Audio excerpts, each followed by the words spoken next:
Edinburgh in the 1600s and much of the 1700s was restricted by the Flodden Wall. This boundary wall was completed in 1560 in response to the Scots army's defeat at the Battle of Flodden. The Flodden Wall was built to protect the city, but as Edinburgh's population grew, it caused major problems, and as a result, overcrowding became a serious issue.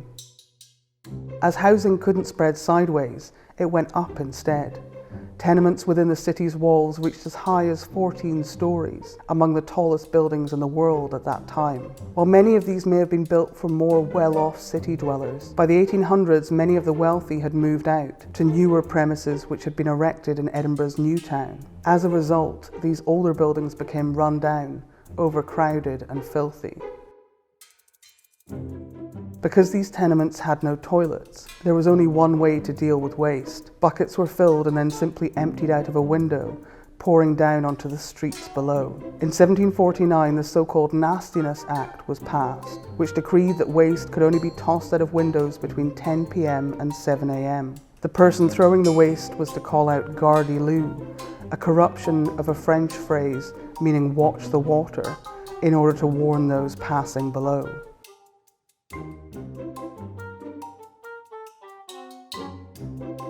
What are now two of Edinburgh's most popular green spaces were once two great lochs. The Nor Loch and the Burr Loch, as they were then known, dominated the city. In the early 1600s, the Nor Loch lay in what is now Princes Street Gardens, and the Burr Loch was what is now the Meadows.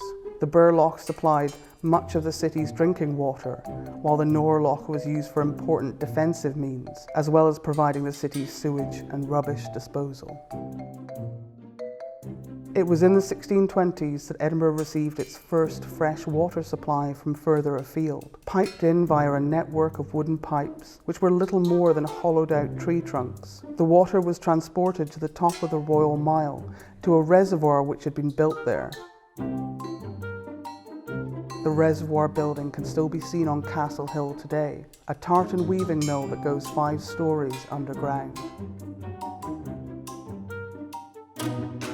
This well, in Edinburgh's Grassmarket, was the first of the wellheads built to supply water from the new reservoir. Although this new supply brought fresh water into the city, the well would often run dry, and so queues for water were usually very long. Because Edinburgh tenements didn't have running water, a common occupation in the city was that of water carrier or water caddy. These caddies could be found queuing with their water kegs at the public wells before travelling throughout the city, along streets and closes, and up and down many flights of stairs to sell their water to the inhabitants of the tenements.